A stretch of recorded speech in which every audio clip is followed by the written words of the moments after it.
Hey Brandee, it's Heather. I thought I'd take a minute to respond to your discussion board because I enjoyed reading it.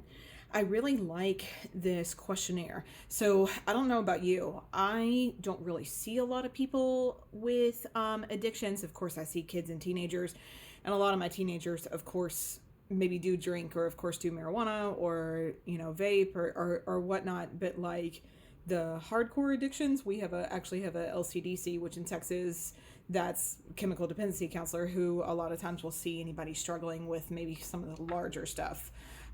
What I like about this questionnaire that you're talking about is probably the simplicity of it, right? So I know other counselors who will kind of, when the client gets to the lobby, they'll maybe give them like the Beck depression inventory or the Beck anxiety disorder or something else to kind of ask how their week was.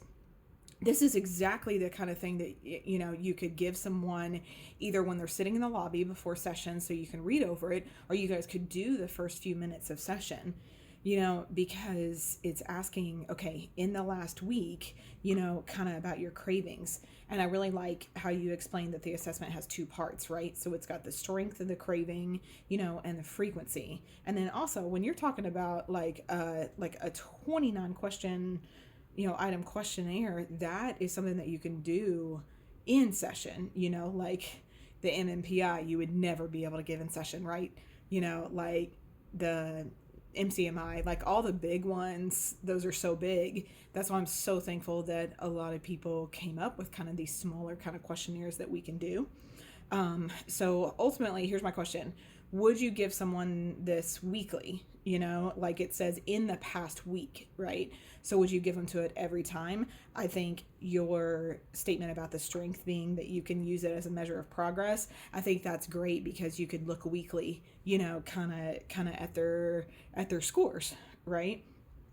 Um, I think too, kind of what you pointed out and what I said at the beginning of the video, like it complements the other assessments, right? Like you said, like the stress and depression and other alcohol ones, because I mean, overall, we're all creating treatment plans. We're all creating goals for people. So the more we kind of assess, especially using a lot of these instruments, the better we'll be able to create a treatment plan. What I loved about those few pages in the book, that we looked at to kind of do this discussion board, was the mass amount that has been created or updated, and then how they put them into the categories and everything too. So great job. I hope you're having a good weekend. Thanks.